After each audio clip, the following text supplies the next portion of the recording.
Eu quero saber de Joel Pinheiro da Fonseca, como é que você viu essa votação ontem na Câmara dos Deputados e se o Arthur Lira mostrou força? Legalizou-se, primeiro, o calote e, segundo ponto, jogou-se na lata do lixo, se isso for adiante no Senado e tudo mais, é claro, o teto de gastos, que era a última regra que sobrava para tentar controlar o volume dos pagamentos e dos gastos do Estado brasileiro.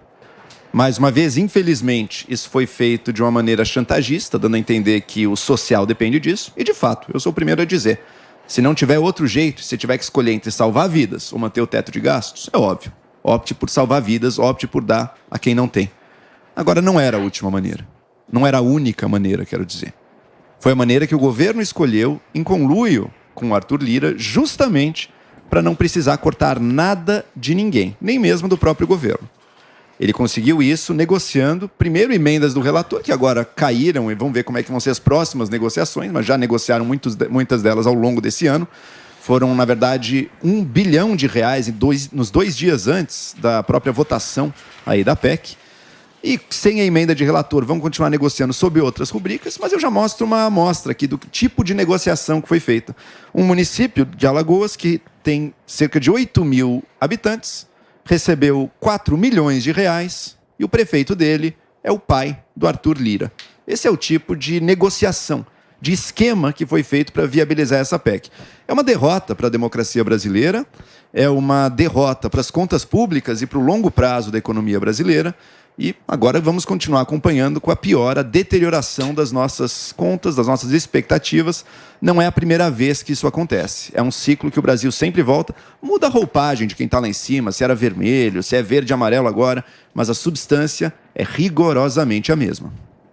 Adrilles Jorge, tem diferença do mensalão para isso que o Joel reportou? Não, tem toda a diferença. Qual é? Os 4 milhões que vão para a cidade do pai de quem quer que seja, são 4 milhões que vão para ambulância, para hospital, para educação. São 4 milhões absolutamente lícitos, pagos por emenda parlamentar, que são do jogo democrático, que são eventualmente constitucionais. Para estabelecer um princípio de governabilidade, o governo tem que, sobretudo, distribuir emendas parlamentares a quem eventualmente interessa aprovar algum tipo de projeto que seja eventualmente lido como benéfico para a população. Não há nenhum tipo de desvio de recursos, não há nenhum tipo de dinheiro indo para bolso de deputado, não há nenhum tipo de ilícito, de corrupção, como foi feito na época do PT, em que os deputados ganhavam mesada para enriquecer pessoalmente para votarem junto com o governo. Não tem nada a ver, isso é constitucional, a emenda parlamentar é do jogo. E é um projeto que visa pôr comida no prato do brasileiro que deixou de trabalhar no isolamento social proposto pela oposição.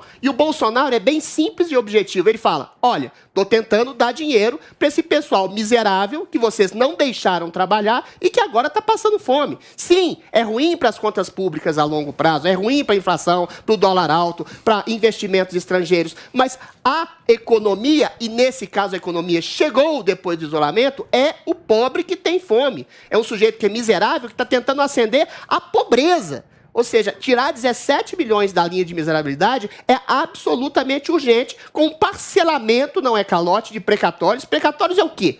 É dívida pública que o Estado tem com quem o processão. Você acha que um pobre miserável vai processar exatamente o Estado? O pobre precisa de comer.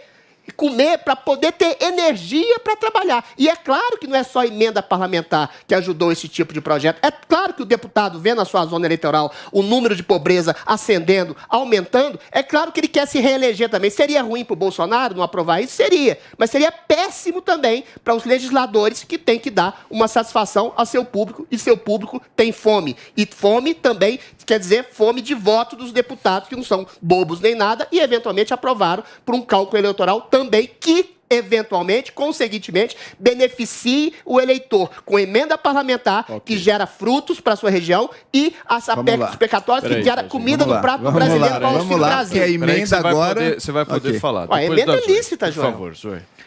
Olha só, se fossem outras circunstâncias, eu seria contra essa PEC dos precatórios. Sim.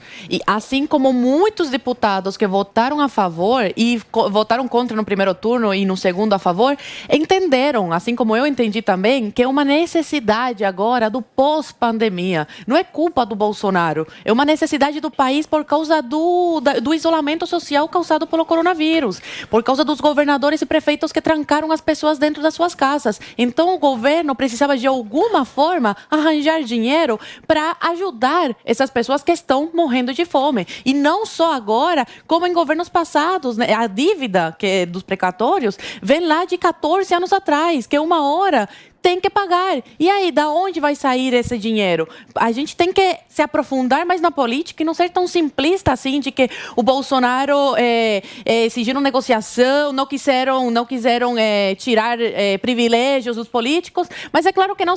Vocês acham mesmo que esses políticos vão querer abrir mãos dos seus direitos? Claro que não. Então o Bolsonaro teve que agir outra via, pois o Bolsonaro não é um ditador que manda e desmanda no país. Ele precisa do Congresso, ele precisa do apoio do Congresso. E se ele não fizesse alguma coisa, essas pessoas iam pagar o pato, iam morrer de fome, como estão morrendo atualmente. Quem eu vi